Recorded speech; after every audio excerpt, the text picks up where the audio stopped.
Miami looking for secondary help. They're picking on a good one out of the Big 12.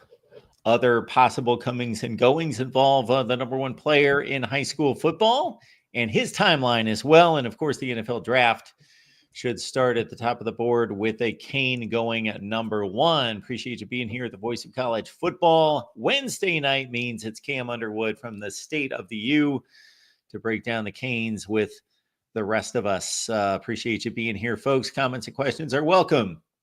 Cam, how you doing? I'm good. Just hanging out, enjoying my Wednesday evening. Glad to be here with you guys. Well, we can start in a number of places because when you talk about the number one player in the country changing his timeline, when you talk about the number one player in the country from 2025 moving on to the NFL draft, and when you talk about maybe the biggest position of need getting in possibly an all-conference player, there are a number of options for the top storyline. Yeah. I'll go with the Big 12 player out of Houston, HAULCY, who had 13 passes defensed and 5 picks, just because it obviously impacts 2025 more so than anything else. Mm-hmm. So, yeah, this guy's a first-team All-Big 12 performer. Yeah, and this is a guy who's actually done it in a couple of different places, similar to, but not the same as Cam Ward. He started as a freshman at New Mexico, had 87 tackles, 3 for loss, 2 interceptions, 3 PBUs, 2 forced fumbles, and a fumble recovery in 2022, and then left from there and went to Houston, where he had 2 very strong years, 98 tackles in 23, and then 74 tackles, 5 picks, and 8 PBUs in the first team all-conference last year for Houston. So yeah, this is a guy who has demonstrated himself to be able to produce in multiple stops already. This is a guy who I believe can play here. Miami was definitely always looking for another safety. I think we're really looking for secondary help, especially now after the departure of Zaquan Patterson, and Emmanuel Carnley also is in the portal, but he was a kind of still a talented cornerback at 6'3", 200 or like 195 pounds, but he was further from being an impact player than was Patterson. So getting HAULCY on campus is a step in the right direction, I think. I think that Miami would be well served to add him to the roster for next year. And if that does come to pass, that would be, obviously projecting out, but HAULCY and Poyser, along with Dylan Day, along with Markeith Williams, along with the young kids who are, maybe a corner or safety, Wallace, excuse me, in that position room as well. I think that would be a really positively impactful move to get HAULCY. So, we're going to trust that process. Going to let the team, let the coaching staff and recruiting department do what they do. Connected with NIL, operations and everything. And I'm confident that Miami will put their best foot forward. Yeah, and this is a guy that obviously did not play for the best football team overall last season. I believe they won 4 games. But for him to gain that kind of attention, to be voted first team All Big 12 says something for his individual ability, because it certainly had to outshine the limelight that his team did not attract. Yeah. And then on top of that, he's from Texas, so there's no draw to South Florida. I mean, other than just trying to step up to, a bigger brand and everything, and, showcasing your talents, looking in the future towards the NFL draft. I know that there is obviously the draw of home, and, Houston, what was his name? Ed Oliver went first round, but Ed Oliver was a 5-star who decided to stay home. Like, that's different. But yeah, you step up to a bigger stage. I mean, I've made the comparison once. I'm going to make it again. Cam Ward is from West Columbia, Texas. And then he transferred where? Sorry, it's on this side. The U, and we see what's going on there. So, yeah, man, everybody has to take the path that works for them. And I'm hopeful that HAULCY believes that the next step of his professional growth and journey, whatever, because they're getting paid anyway, involves Miami. Do we know of any other big time programs? I'm sure they're in the mix, but I haven't heard of anywhere else that he has visited or seems to be in the running. Honestly, didn't look. I just saw that Miami was really getting connected and everything, and I've been I've been working on a couple of things and doing the mental work towards the draft tomorrow. So just kind of perusing the surface of the landscape in the transfer portal. Okay, cool, seeing some of this stuff and how Miami's connected, and then really not digging any deeper than that. So it's my understanding that Jackson Cantwell was 1 week away from announcing his decision about a commitment, and that has been pushed back another week. That another couple of weeks actually. Hold on one moment, because of course Twitter doesn't work when I want it to work. Copy link. I need a new window.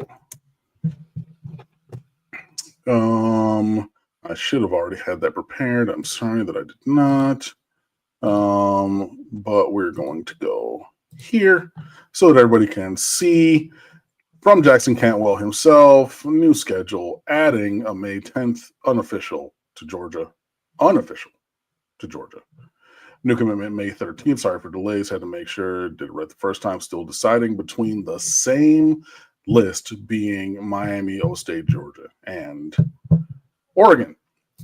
So that's where that goes. Hopefully my computer goes back to the right window. Cool, it did. And so there's that. I know, Paulo, yes, it had been the 30th, but I literally just showed you the tweet itself from him. So, it is where, so like that's your immediate update straight from Jackson Cantwell himself. So as of right now, he still does have his Miami official visit scheduled for the weekend of May the 9th. So it would seem then that he is, well, not seem, this is where we stand. Visiting Oregon this upcoming weekend for the end of their spring practice and spring game for his official visit. Take a week off because next weekend would be the 2nd of May, being that Friday. Then the week after that, visiting Miami. Have not heard that that's going to be canceled or anything. So, and that's even have we talked to a couple of people about that. It still seems that that is on as of what is going on right now. And then following that up with an unofficial to Georgia, if you're already over on this side of the country, 9th, 10th, 11th, basically stick around, go up there, drive, fly, whatever. So a day to transition before, I think 13th that Wednesday, obviously, or Tuesday. So boom, boom, and then make that happen. So that's where we are. Miami still feels very strong, in a strong position with this recruitment. We'll continue to do everything possible to get Jackson Cantwell. But yeah, saw that come down on the Magic Twitter machine earlier today, and I knew that you guys were going to ask about that. And yeah, that's where things are. Eddie Delva, thank you for the question, since we're talking about recruiting and 5-star offensive tackles. Any word on Kini Pepe? Still just recruiting him as far as I know, as well. 5-star who attends IMG Academy, not originally from Florida, I forget where he's from. But the other, or another 5-star offensive tackle who has played left tackle on the IMG senior national, whatever you want to call it, team. Because IMG has like the recruit team and the other team. Like when I went to Cranbrook, I thought I had one of my yearbooks right next to me, but I must have taken it out. Anyways, but when I went to Cranbrook, we had 2 varsity hockey teams because the JV hockey team was all scholarship players who would have gone to insert school here, or if they would have stayed, because it was a boarding school. So if they would have stayed in Minnesota, they would have went to the best school and played in Minnesota. But we had literally that kind of stuff. IMG is like that, is my point. So he's been on the number 1, the varsity A team, whatever you want to call it, since he got there. And we are continuing to recruit him as well. Both he and Jackson Cantwell are, among other players, Derek Cooper, yada, yada, yada. There are several plenty of players at the top of this class who are, we will find the room if you want to get here. Like, regardless of anything else that's been done, yeah, come on with it. So we're definitely pursuing Keeney Pepe along the offense and many others as well. But yeah, yes, Tyson Tracy. I went to Cranbrook. It's a private school for me. I know. Yes, I'm aware. I'm very aware. Trust me. What type of schedule does IMG play? I'm They sure they have play two- an elite schedule. Yeah, they have two different ones. So the team that the national team, varsity A, whatever you want to call it, they're the team that plays all the national games. So they're playing St. Francis from Maryland, and they're playing Mater Dei, and they're playing St. Thomas Aquinas and Lawrenceville North in Indiana, and they're doing that. And then also, like, they'll probably, I think they usually have like 2 or 3 South Florida teams just because it's close enough. So they usually are going to play, or Florida teams. So you're going to play a Miami Central, a Miami Northwestern, and somebody from the Tampa area. Maybe even they're not a super premium team because, like, you just need a game during week 7. But yeah, they're the team who's going to play St. Thomas, IMG, Mater Dei, Los Alamitos, St. Francis, Don Bosco, and Cranbrook, type thing. Even though Cranbrook is not that kind of football team, but you get what I'm saying. Just another reason to get Cranbrook in the show. Falconer Hey. TRX. What's going on, Falconer? Good to see you, buddy. And everyone else, thanks for the greetings. We appreciate it. Yes, we are here for the full 60, as we are each and every Wednesday.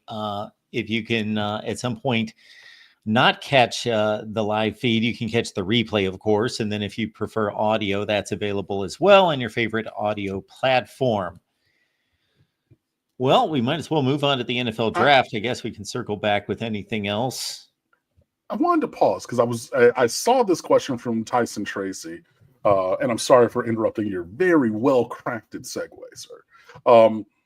But I just started reading this, and it started getting my brain going. So if Miami can get HAULCY, the safety we already talked about, to pair with Poyser, along with the starters we have at other positions, does it make it easier to bring along Popo, Aguirre, Jalen Alderman, and those at linebacker? Having better players around you, helps take some of the load from the other positions and things like that. You know what I mean? But you got Wesley Basaint in his 4th and final year playing here because he's played every single year. You got Popo Aguirre, who was, almost a starter in terms of snaps, and he was the first guy off the bench anytime that Kiko Mawinoa came off the field.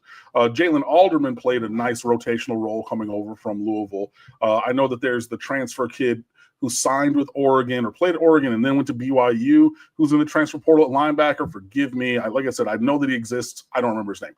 But I know that he is somebody that Miami could be looking at. I saw that there's a player from NC State that Gabby Rudia had just tweeted about and wrote an article. Well, I didn't read it, but if I looked up the NC State roster, I could probably figure out, because the picture is right there with the kid and the number. So I say that to say that there are multiple guys who have been spoken of in the portal at linebacker connected to Miami in whatever degree, right? So if you believe that you have who you need, you don't necessarily go get another player unless he's a game changer, right?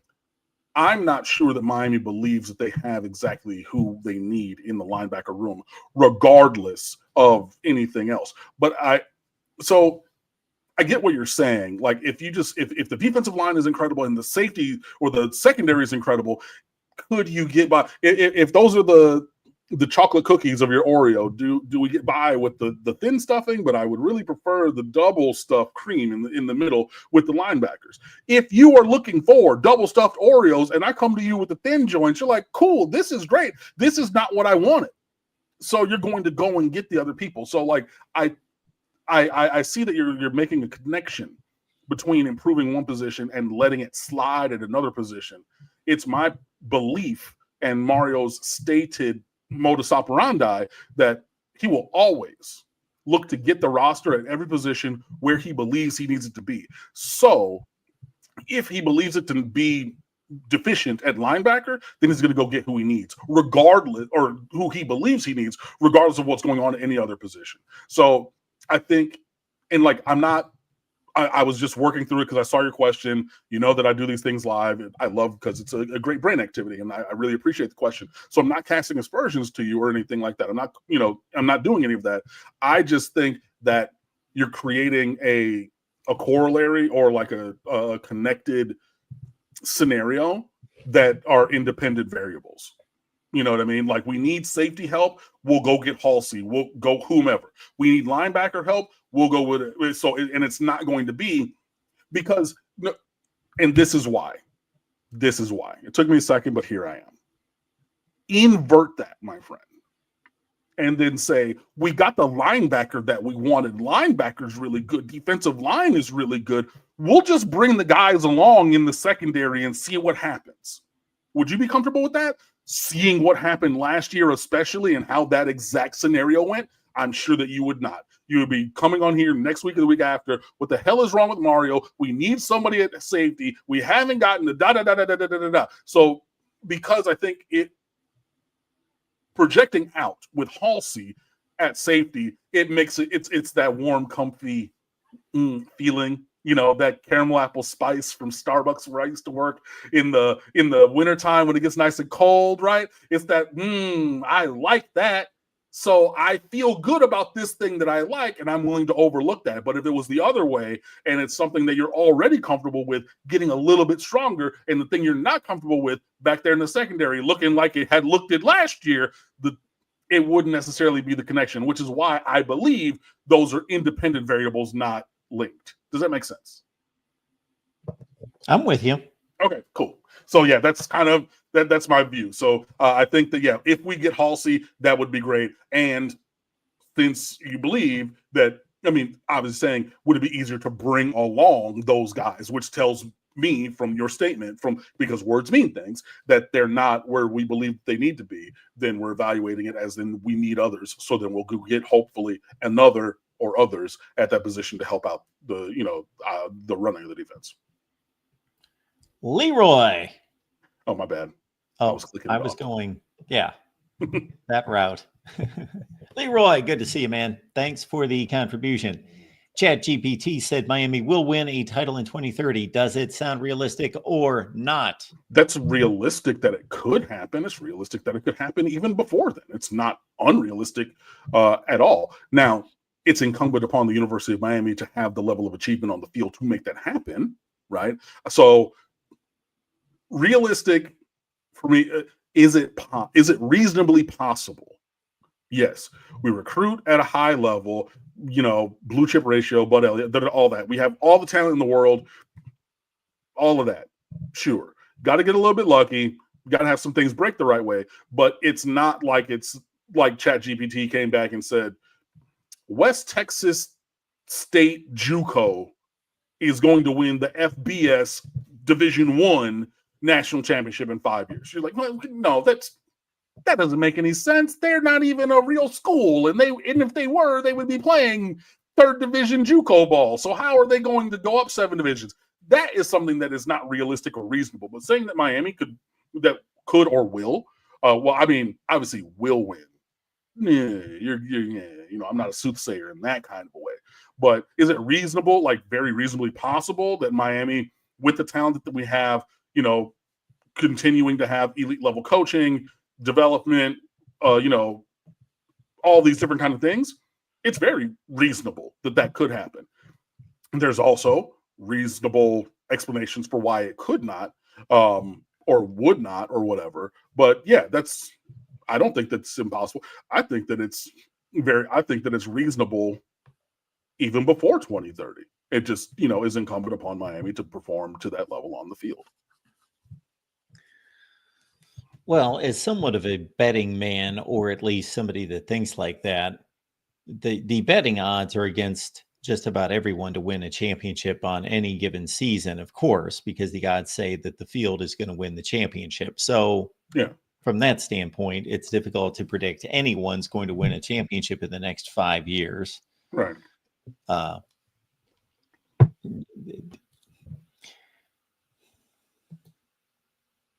Let me ask you this question, because you've been looking at 9-3 as being a reasonable expectation for this team, not like this should be something we're shooting for, or this would be some major underachievement, disappointment. This is pretty much things are reasonable, but better is, in a better record than that is certainly within reason. Yeah. The more that how much would they need to acquire? So we see them on the cusp of acquiring an all Big 12 defensive back to help shore up that position. You know, where else? You mentioned a few other guys that they're in the running for. Like, what kind of reasonable transfer portal additions? And I know that the HAULCY kid, his status is pretty rare at this stage of the game in regards to the transfer portal. Most of these guys are just, backup pieces. But could they get reasonable additions that would cause you to be more optimistic about winning the conference, let's say? Yeah, I mean, I think that there's guys who can come and help. I know that people were excoriating me on Twitter for saying that, all things being equal, I would elect not to bring in Trevor Pena from Syracuse if it meant him blocking Malachi Toney at slot. I stand by that. That's my belief. Miami's bringing in Trevor Pena for a visit, and looks like they could be squaring up to bring him in on the roster. I will root for Trevor Pena. I will go with that, even if it runs counter to like what my preference and thought would be. But is Trevor Pena, maybe an 80% of Xavier Restrepo, a guy who can get open, catch the ball, and keep the chains moving, which you need to do to stay on the field? Yeah. You have a little explosiveness to him? Yeah. Does he help raise the floor? Absolutely. Because without Trevor Pena, Trebor, Trebor, be like boy, the only experienced receiver is CJ Daniels, and he's coming off of a heel, from his last season at LSU. So I mean, he's a guy who's done it, but like there's really nobody else. So now you bring in Trevor Pena, you bring in a guy who's at least who's done it at the college level, raises the floor. So now you're thinking, okay, that 9-3 is a more firm 9-3, but with that floor being raised, maybe you go 9-2. Maybe you bring in a linebacker or two. Maybe you bring in somebody. Like, there are a couple of guys out there that can really, be positive additions and things like that. I don't necessarily think that they're super duper game changers. I don't think that there's anybody else in the spring portal who's going to make me think, from 9-3 to 11-1, like, Cam Ward, when I was, 7-5, proved me wrong. And then he transfers in. I say, oh, y'all just proved me wrong. I'm riding 11-1 because he's the best player in America coming back. So, I mean, I think that you can add, I think it would be in the aggregate, adding HAULCY, adding Pena, adding insert linebacker here, adding maybe a rotational defensive lineman here, adding maybe another rotational wide receiver here, where that, mix would then elevate the outlook. Makes sense. Falconer TRX, appreciate you being here. Of course, the U must go deep in the college football playoff before 2030. From your lips to God's ears, I would love to see that. And like, honestly, I mean, like, I'm ideating this live, but considering you always want to win every game, go undefeated for the rest of forever. I get it. If you win the conference and win a playoff game, you're in the semis. I think anything from there is house money, relatively. So I would say, I mean, like, my initial thought was like, okay, if you win one playoff game, anything from there. But if you get a low seed, like if we would have gone to Charlotte, lost, and played the first round, then you're only into the to the quarters, and like that's not really, but if you get to the quarters by winning in the first round or a bye into that second round, and you win the quarterfinal game, and so your team is in the semifinals, I think anything from there, I think first of all that qualifies as a deep run, making it to the semis, like because there's only two in a possible. I mean, there two in a play-in round basically. So or 3 rounds. So yeah, I think that making it to the semis qualifies as a deep run, to your point. And I think that getting to that point is admirable. And then again, I want to win every game 8 million to 0, but if you make it to the semis, anything from there is house money. It would be a tough pill to swallow if you made it to the semis and then you lost, regardless of by 1 or a million. But taking the 50,000 foot view right now, you know what I mean, and then looking at it, really, yeah, getting to the semis, boom, and then if you're able to do anything else, great, good, glorious, and wonderful. But yeah, a deep run, I would say, and I appreciate the comment because it made me think, what is a deep? Because I was going to say something earlier, I was like, what is a deep run? And then you heard me walk through it. So I think a deep run is making it to the semis, and I'm hopeful that Miami is able to accomplish that. Sometime even before 2030. So, it's within the realm of possibilities. But again, we have to make it happen. I agree with the deep run definition. I think that's pretty reasonable. Sure, it can be argued, but it's one step away from the national championship game, and that's that's the deepest run you can make. Right. So yeah, that's a deep run by my standards. And then also, if you look at the college football playoff, we've had 1 year of a 12-team playoff. We've got 10 years of a 4-team playoff, and excluding a few little aberrations out there, like a Cincinnati getting to the Final Four because they were undefeated, and they didn't have to win any games in a playoff to get there. Other than a couple minor aberrations like that, you're living in a world of Clemson at their peak. And then basically Alabama, Georgia, Ohio State, Michigan recently. That's the territory you're living in. That's Texas this past year. That's who you're living with at the upper tier of college football. Yeah, and I mean that's where we want to go. Juan Manuel. Oh no, Syracuse got Angeli from Notre Dame. Fran Brown doing his sloppy second Supreme 25 version. I mean, yeah, Steve Angeli. I guess it looks like they're going to go with CJ Carr in South Bend, the grandson of Lloyd Carr, former Michigan coach, and that's who Miami will face in the opener when they come down here in week 1. And yeah, look, I mean, if you're talking about being an enticing place to, players, like Syracuse and what they did last year made Kyle McCord look like a college-level quarterback and a damn good one. So, yeah, no, I get it and everything. Really interesting. Didn't hear much from Syracuse, from them on the field. Fran Brown himself ran his mouth a lot, but not hearing a lot other than to Juan Manuel's other question, which followed that one up. Why is Fran Brown losing all of his best players? Let Fran Brown tell it, because everybody else in America is tampering and he has proof, and he's going to blast it into the onto the internet and into everybody's home. It's also interesting to me that they've been one of the most active teams in getting transfers in, but no, nothing nefarious about that. There's been no tampering. No. But anytime that anybody wants to leave his team, he's out there talking big shit. It's really, really interesting to me. But also interesting, Mohammed Hussein said a couple of times, said he thinks that Cameron OG Bobby Pruitt needs to start at linebacker, calling him a game changer.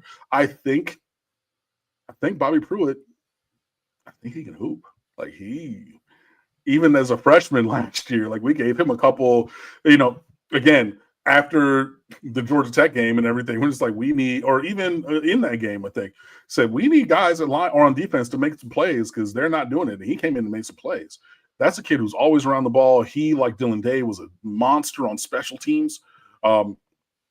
Yeah, I think that he can have a big role on this team. I struggle to see us moving away from Wesley Bissainthe at outside, backer. I think that's the holdup. That's the block. It's like you get late into your dynasty. I think that I'm in 2050 something, and you have your favorite players, and I play all these games like it's like a management sim, and like I do the RPG thing. I'm an only child. I have a very, very, very, very well practiced imagination. So I have my spreadsheets. I got my stories. I got like, oh, this player is from here, and like da-da-da. Literally, I'll go look up high schools and random towns that these guys are from. All kinds of stuff, but. So you've been recruiting that kid all the way. You get him, and then you play it. Okay, you do your formation. Well, they don't have formation subs in this year's game. Need that back in next year's game. But then you play here and you do that, and then it gets down to the 5th year, and you're like, well, I'm so connected to this player because I put all this mental energy into it, and I've been on the sticks and I've done all that. Imagine that in real life, bro. Like, you know what I mean? You remember the battle that it was to get Wesley Bissainthe and all, like, from Miami Central when everybody in America wanted him. You remember all that stuff? You've seen him play. You've done this, like, all these things. And now you come to the last year of his career, and then not you, but, like, to get basically Bobby Puit into more snaps, those are coming at the direct expense of number 31. And, like, I don't know. But I think that, yeah, Bobby Puit, he does need to, gain a couple pounds, have a couple cheeseburgers. But like Bobby Puit, he is definitely a player. And I would love to see him integrated into the rotation more this year. But, you got other guys in that position as well. You got Bobby Washington. You got Chase Smith, who, was held out in the spring to save his body for the fall. But that's another dude who's 6'4" with a almost 7-foot wingspan. His arms are super duper long. You know what I mean? Like, you have other guys. That's just my thought process. I hear you. I agree. I do want to see more from Bobby Puit. Again, like with Chris Johnson at running back last year, I struggle to see where the snaps are going to come from because they would have to come at the expense of, more likely than not, Wesley Bissainthe. And that's not something that I think the staff is going to want to do. So, folks, we appreciate you being here. As always, this is the Wednesday night. We get together with Cam Underwood from State of the U, of course. You can catch Cam for other content here on the channel, whether that's live or recorded. And just to give you a look at our most recent post on Instagram, it involves one Mr. Cam Ron Ward, and the most likely number 1 pick in the NFL draft, coming off the best quarterback season in college football. And follow us on Instagram. The guys are doing a heck of a job. The page looks something like that. You get a nice little photo right front and center, top row of Brian Kelly, which I'm sure that Cam enjoys that. The thing got over 11,000 likes. It was just a interview segment of him getting his teeth kicked in against Alabama at halftime of the BCS championship game. So I don't know why people were attracted to that, but Instagram, folks, join us right there. The worst. Oh man. Anyways, sorry. There goes George. Hey George, welcome. And Jeremy Winter, all about the U. What is up, bro? Thanks for stopping by. And then people taking exception that if I said Canwell was the best player in America, and they say it was Travis Hunter or somebody else. Fine, best quarterback in America, bar none. There, go. But words mean things. I said the words. Fine, cool. Okay, I got it. Heard. Yeah.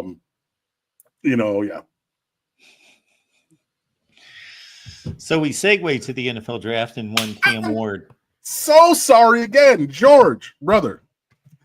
If Carson Beck all of a sudden becomes good with Miami when he couldn't do anything against Georgia or with Georgia, I will be amazed. 8,000 yards and 60 touchdowns and beat y'all every single time. What are we talking about, bro?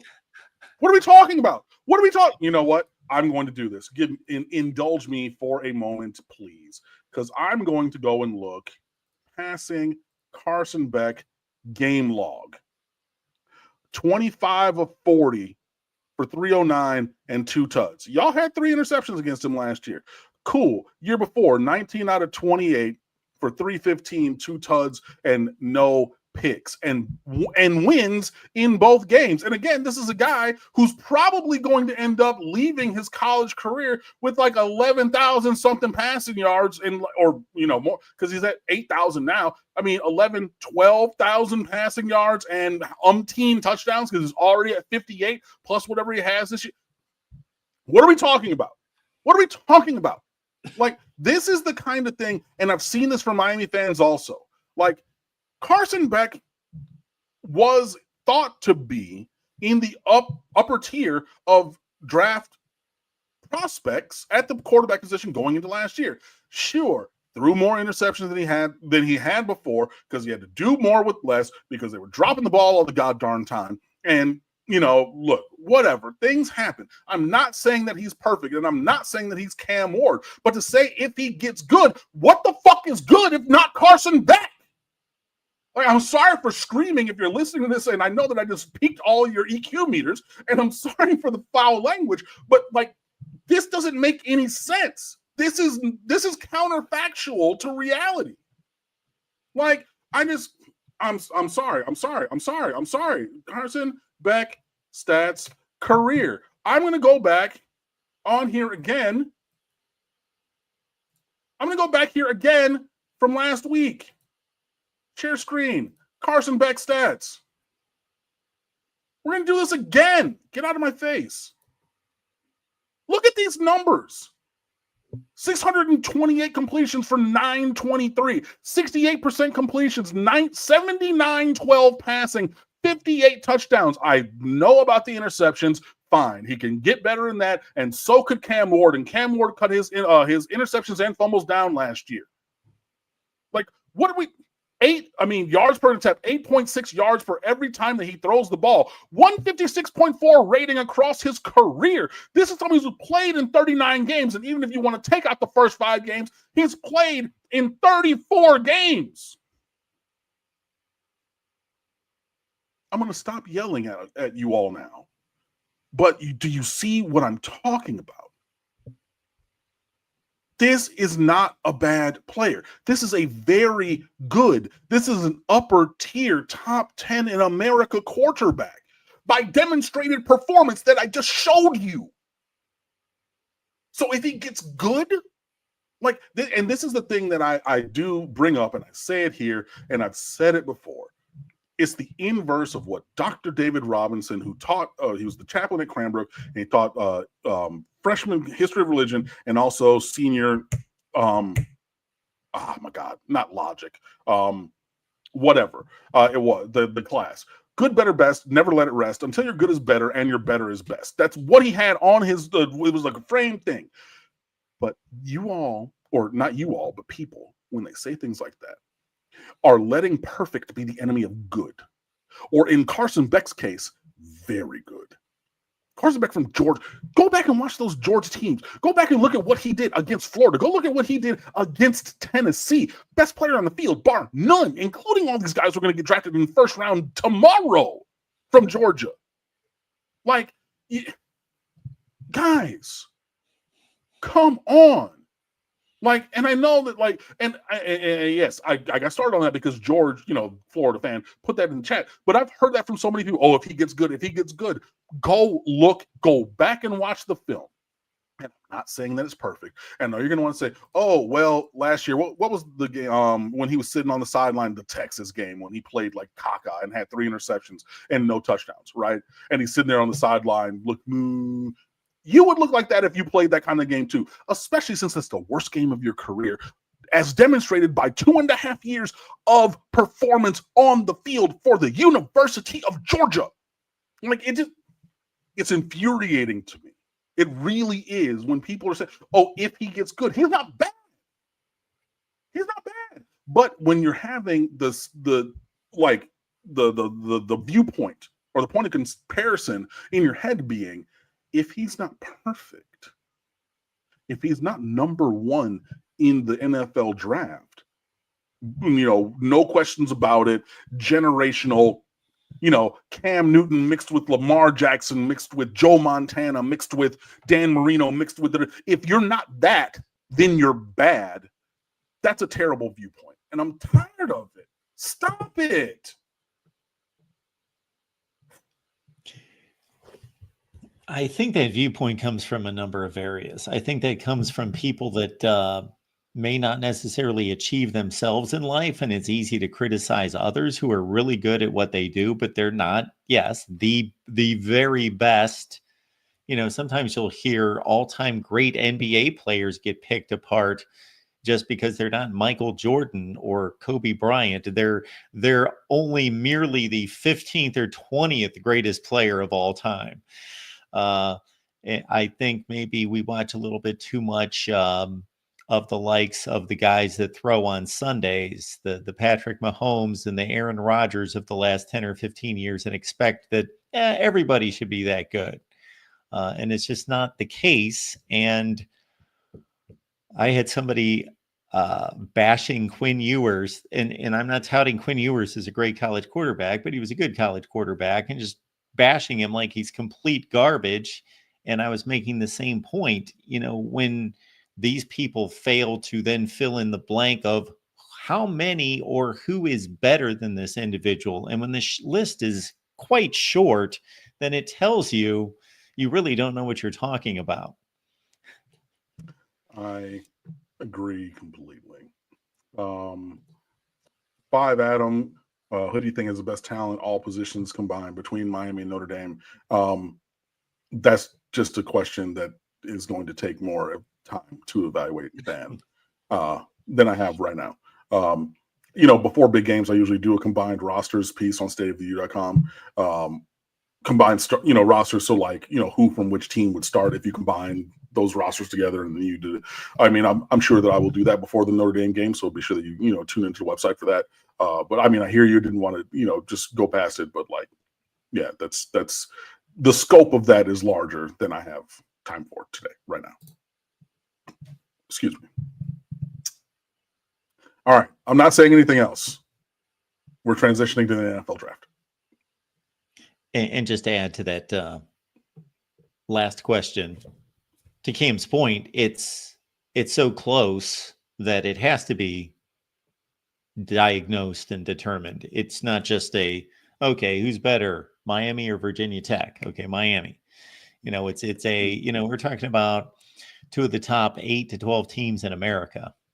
Right. And also, in general, I would say it's really damn close because Notre Dame obviously recruits really well. But then, okay, let's look at quarterback. Let's look at running back. Let's look at which is a thing that I would do to then get to whatever my final answer would be. And again, the scope is just a little bit large. Falconer TRX, Cam, no cheeseburgers. Miami has a nutritionist now. Then extra protein shakes. Cool. Or whatever it happens to be. Strawberry acai or acai bowls. Yeah.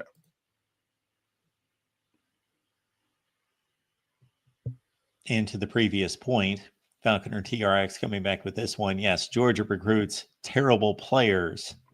Not. Right. Yeah. So, they do. They recruit really good players. So, including Jackson Canwell. So we will see how that ends up going. Slug Bruce. First time I think I've seen your name. Thank you for the contribution and the question. What's going on with DT Jones? Artavius Jones? Seems like he's developing. I mean, he was doing okay through spring. I hadn't heard anything particularly past that. Unless that's the name. I don't know, again, because I've been focused elsewhere, the names of all the D tackles and guys that are being pursued in the portal. So if he happens to be one of those people that you are referring to, then IDK. Sorry. How much more difficult is it, as I'm looking up the transfer portal numbers for this football team, to just know everything that you typically know about each and every player on the roster compared to 5 to 10 years ago when you're talking about 11 incoming, 22 outgoing, so a turnover of 33. I mean, it's really just the transfers in, because since I follow the and write about the recruiting, stateofview.com, please be sure you come check it out. So much, like, I know who's there, so it's really just adding on to the new faces every single year. So I just look at it like NFL free agency. I take time over the summer to do that. So it's not necessarily hard. Ironically, my mother asked me about this the other day. I was over there for Easter dinner. She's like, "Man, I see so much stuff in this transfer portal. How is it?" I'm like, "Yeah, no, I mean, it's just more volume, So it just increases the volume of things. But for myself, I try to watch as much football as I can during the year and everything, and just kind of take note of players. So like Zachariah Poyser was a name that I knew, because it was like, okay, like he's playing for Rich Rod at Jacksonville State, and like he's on the radar a little bit. But like when those windows open and you see, okay, like this who's going in, like just treating it like it's a free agency window and just looking at it there. That's all. Falconers jumping in with this one. Any thoughts on the Lee Corso retirement from game day? I think that it is past time that has happened. I've said it on here. I know that he had the medical condition and everything, and we've seen his health deteriorate. And I mean, I know that he's healthy, but like, when you have a stroke and then you have, the muscular issues, and like you're slurring your speech, and your mental acuity is just not as quick as it once was, and everything. And you can just tell his aura, his energy on set is different, because he's a different version of himself. So, I'm not trying to get rid of anybody or anything, but it's tough to watch, to be perfectly honest. And a friend of mine from undergrad at UM lives in Orlando and like knows the Corso family. And I tweeted probably about 3 or 4 years ago, like in the immediate aftermath of his medical issues, saying like they need to do the right thing and let him go with grace. You know what I mean? Just like, don't, because like I said, it's just uncomfortable to watch. And had conversations with my buddy and a couple other people, and like, yeah, he can stay as long as he wants to. I'm like, yes and no. So like, I think that it was a little past due. I'm glad that it is a reasonable time. I mean, because honestly, for me, the last 4 years, anytime in there, it should have already been done. But I think announcing it in the off season, so he gets all of his flowers, right, and then having the last show be the first show of this year. Honestly, I think that that's about the best case scenario. If you weren't going to do it at the national championship game, you weren't going to do anything like that, because we wanted to continue going for forever. And I get it. I understand. But yeah, I think it was past time. I think that this is the right time to do it. And I am confident that they will do it really, really well.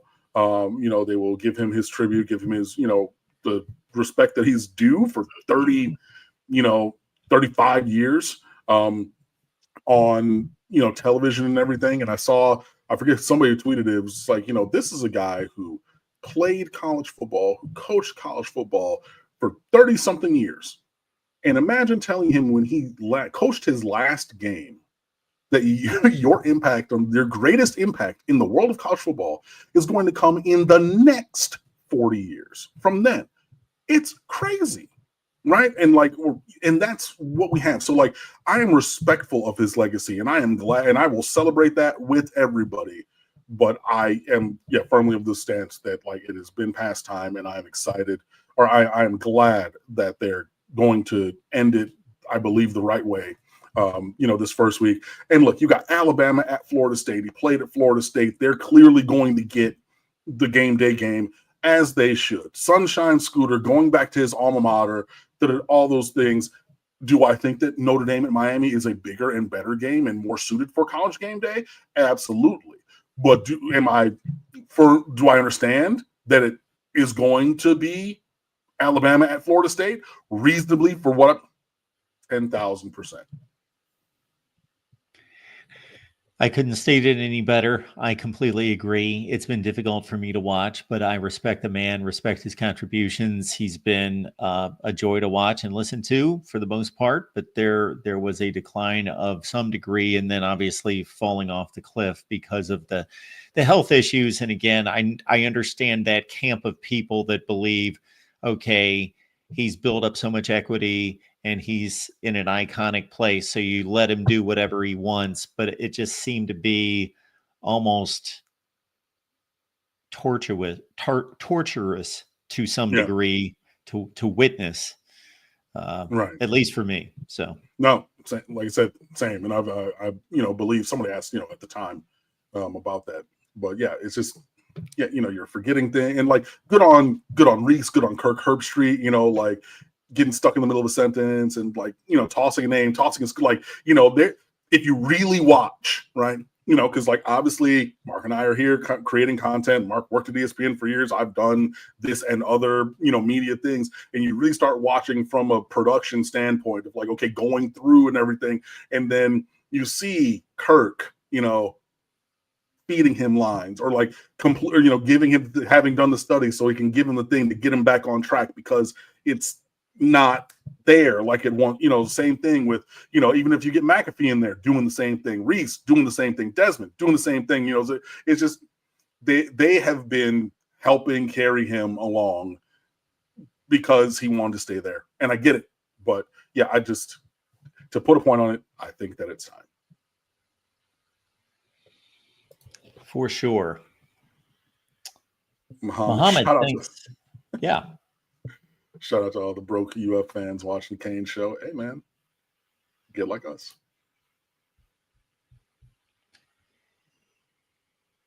So as long as Cam Ward is selected first, this will be a successful Miami NFL draft from Pretty a much. big picture view. Yeah, I mean, he at this point, like I need to dot some I's and cross some T's on the Cam Ward being drafted first overall piece on stateofview.com. Like, it's opening another window now. I'm going to finish it tonight. This has been, I mean, I'm not going to like say it's like secrets or like whatever, like the worst kept secret. Man, sorry, that sparkling water came back for me later. Anyways, it has just become very readily apparent through the course of this process that the Tennessee Titans are going to select Cam Ward number 1. They've already leaked it. That I think it was like 6 days ago that they were not entertaining conversations about trades for number 1. And I know people are going to be out there listening, watching, and saying, Cam, they didn't leak it. It was reported by NFL reporters through sources. Who do you think the sources are, guys? Like, you know what I mean? Like, they let that out. And look, they sent half the organization down to the pro day. They brought, every football person. They brought the in-house TV network. They brought the social content creation team. Come on, guys. He's talking to them in like during pro day, making that throw on the run, stop it over there. Yeah, I'm like that. You're gonna like that up in Nashville in the practice facility too. Like, he's joking, dapping them up. I mean, guys. They were at every game. They had multiple scouts. I saw them in the press box for the home games. You know what I mean? Like, I know that this whole process is coming to a culmination. This has been building for a long time. And so, yeah, it would be truly shocking if Cam Ward does not go number 1 overall. I don't think that that's going to happen, but I mean, it would be truly, truly shocking. On top of that, I mean, so that having the number 1 player in the draft class or the number 1 pick, because I know people are going to say the same thing they said earlier. It's Travis Hunter, it's Abdul Carter, it's da-da-da. Fine. Having the number 1 overall draft pick in the NFL draft unequivocally makes it successful for Miami. but I think that there's room for growth. Kind of. C's get degrees, you know what I mean? So like having the number 1 overall pick and nobody else, yeah, it's successful, but it's not going to give me that Fulbright scholarship kind of a thing.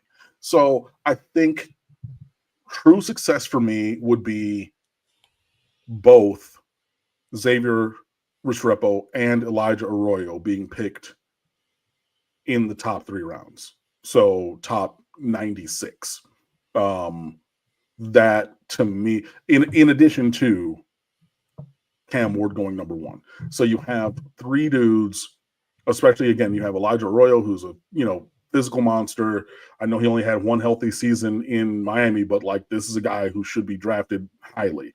There shouldn't be more than 2 tight ends taking over him. And I did get some pushback from Michigan people when I said that I would look at Elijah Arroyo over Colston Loveland, but I think that they're more similar than they are different.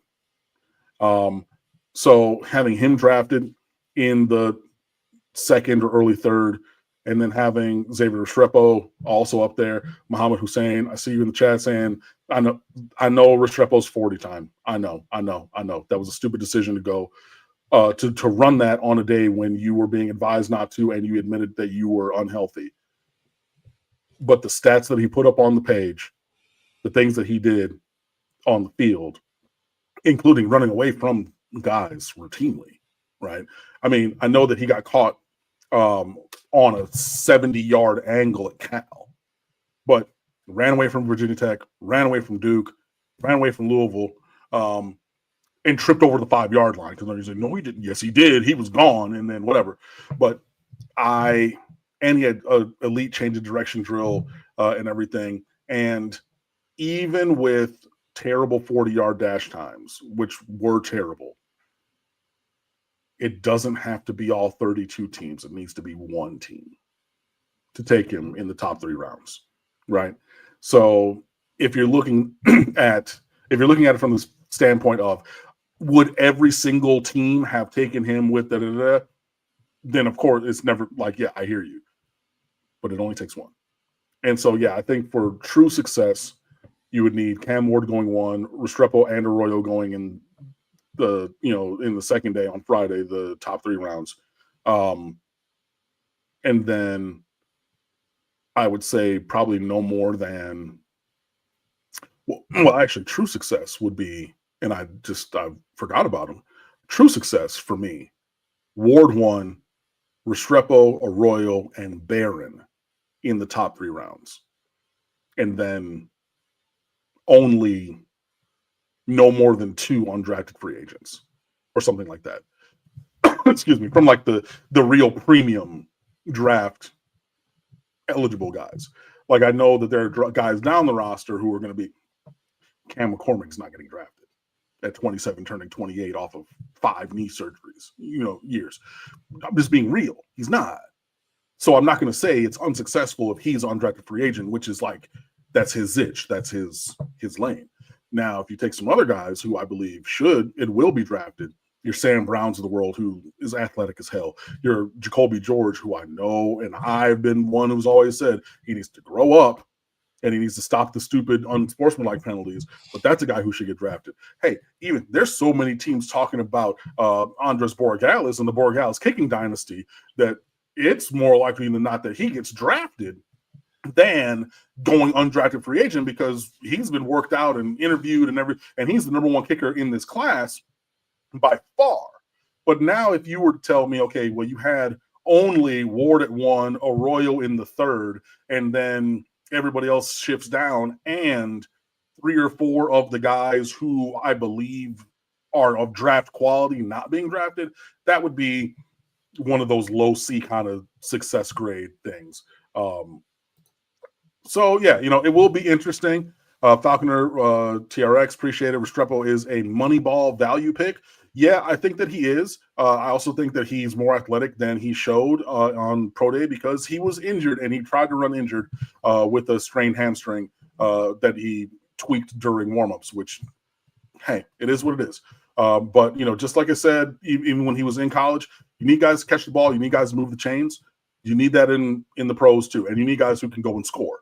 as well. But you still need chain movers, and I think that he can be one of those. So that's just kind of my view of the NFL draft from a Miami Hurricanes perspective, starting with Cam Ward at number 1 overall. Hopefully the other guys all getting, I mean, I would just love it if all of them got drafted, but, kind of gave my viewpoint of like what rounds makes reasonable sense, towards qualifying that as a success. And I'm sure that we will talk about it and recap that and more on stateoftheview.com.